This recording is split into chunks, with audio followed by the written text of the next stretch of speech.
Hello guys, welcome to a new video from the channel. This time we check how to fix update KB5050021 not installing on Windows 11 version 23H2 22H2.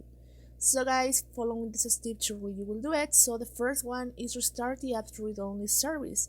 So you have to open the services, search for it in the start menu, find the app readiness, right click and select restart. Then you have to run update troubleshooter.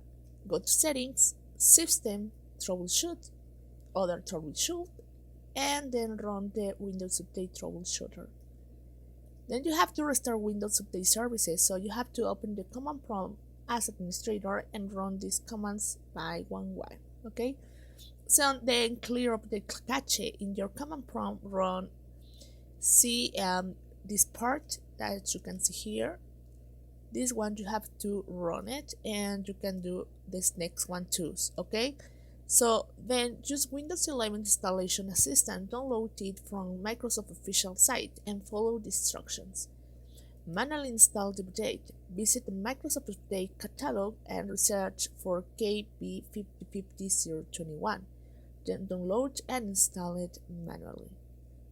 Perform a clean boot. Disable unnecessary startup programs by running msconf. Go into services and check in, hide all Microsoft services and click in disable all. So guys, do it needs, probably you can fix the problem without any problem. So I hope one of these helps you. Thank you for watching this video. If you have any doubts, don't forget to write on the comments and please subscribe to our channel.